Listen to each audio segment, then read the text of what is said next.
Hi Aries, welcome to your full moon reading.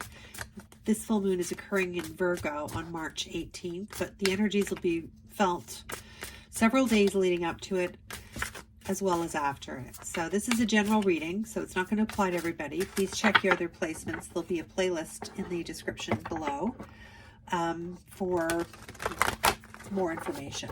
You get a better view that way. Okay, and this is just going to be a quick reading just to see what the energies are like for you. Now, Aries, with this Virgo full moon, this is a great time to think about things that you want to release that that are perhaps slowing you down or taking you off your intended path.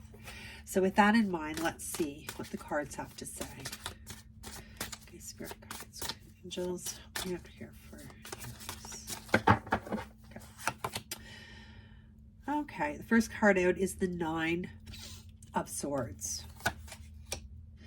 We have the King of Pentacles, and we have the Four of Wands. Okay. Bottom of the deck, although I'm not really focusing on the bottom of the deck, we have the Five of Pentacles. But we'll talk about that anyway. Okay, Aries.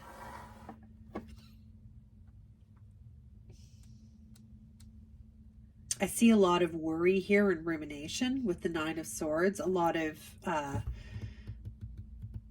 it doesn't necessarily have to be a worry, but it's certainly a lot of thoughts. So somebody who's very trapped in their thoughts, somebody who's going over the same information. I almost see like an arguing with yourself here. Having a conversation, like almost having a two-way conversation with yourself here with these two crows. But there's a lot of thinking, and it may be keeping you up at night. It may, you may feel like you're keeping it together, Aries, during the day, but at night when things are quiet and things settle down, that's when your mind and your worries and your, ruminating and worrying about the future and things like that start to kick in. So, and there's this, again, this idea to kind of make sure everything's correct and everything is done perfectly. Worrying about the details here, worrying about every little detail about something. So yeah, that's some strong energy here, Aries, that you may want to consider releasing that with the full moon. That would be, this idea of overthinking and overanalyzing things can prevent you from moving forward. And that's, that's not like you, because you're a very action-oriented kind of sign.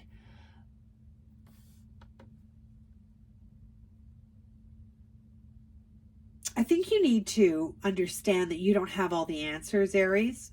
And this is in no way shade on you. You're very smart. I'm sure you are. But here with the King of Pentacles, I think that some of you may be focused on finances or career and unsure kind of thing here, which direction to take. I want to say that consider getting some advice or help on this, perhaps, because I feel like for some of you, and again, don't take this the wrong way, or do, you can come off as a bit of a know-it-all in some things here, and it might be in your best interest to get a second opinion or to get some professional help or some other advice outside of what is going on in your own head, outside of your own narrative. Maybe get some other people or another person to sort of discuss with you whatever this is. Okay, and obviously it's different for everybody, but in terms of an energy that you should really think of focusing on with this full moon, that would really help you, that would really help heal you. I feel that there's something here that you're worrying about that has to do with finances or your future career, that kind of thing. Worrying about things, especially if it's depriving you of sleep or interrupting your sleep, Aries, is not moving the needle at all. It's not changing your situation a bit. So it's needless worry and anxiety. Instead, instead, maybe share whatever it is that's on your mind here and see if you cannot get outside help with this. I feel like you can. I feel like it's tied to, for some of you, stability, like perhaps like a home, or like where you live or where you want to live, whatever, something like that. I get for some of you.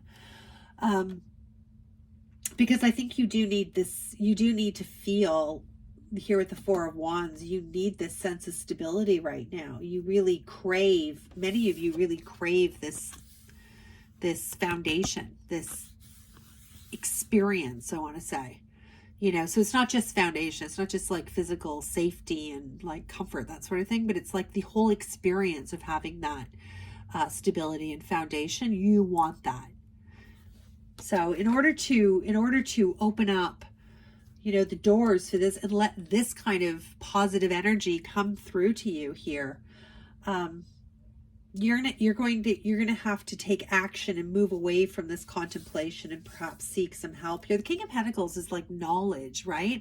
Somebody who's really quite competent, knowledgeable, somebody who's put in the work or has the years of experience, who's quite knowledgeable in something to do with whatever this is for you, right? So like, let's just say you wanted to buy a house and you were, you know, ruminating on how to do that. I'm not in a position, how can I do that? And you're having this back and forth conversation with yourself here. But if you would just take this to somebody who could actually give you a clear direction or a roadmap of how to get there, you'd be moving the needle for yourself, if that makes sense.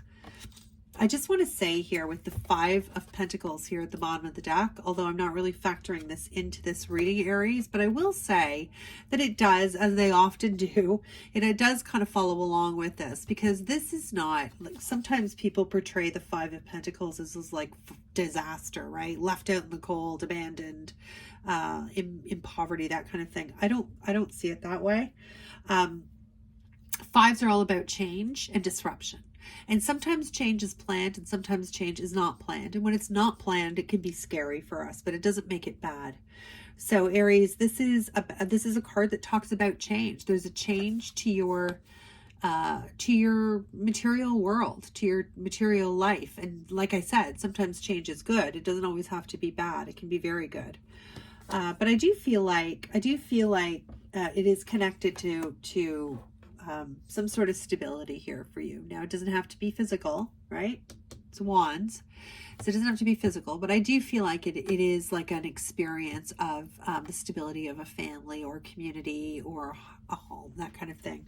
I get that energy for you. So to recap, you know, move out of that sort of rumination and thinking about it and take some action here, recognizing that you don't have all the answers, that you need an outside level of expertise at some point. You should be seeking that, Aries, and yeah, you need more of this confidence in this foundation. I think that's what you're seeking, and I think that will do a lot to help put you on that path. So I hope you found that useful, Aries, and take advantage of the energies of the full moon in Virgo. It's really Virgo's energy. It's a great time to consider releasing things that have held us back in the past, you know. And so if this for you has been like, you know, some of you, I feel like too, it's like you can't be perfect at everything, Aries. You can't have all the answers, like all the information all the time. Like, you have to sort of let go of the idea of trying to have all the information, I want to say, or knowing it all. Okay, you don't have to do that. Virgo is a great full moon, and Virgo is a perfect time to let go of the idea that you have to be perfect or that you have to have all the answers. Okay. On that note, your parting oracle card here, Aries, says, and before I tell you, thank you for coming. I appreciate it. Please consider giving this video a like and subscribe if you like the way I read. Listen, you got the last quarter moon in Aquarius. Reflect on your priorities. It's so beautiful. Isn't that a lovely card? So reflect on your priorities. So there you have it, Aries. I hope you found that useful and you can take full advantage of that. And I hope to see you again soon. Bye for now.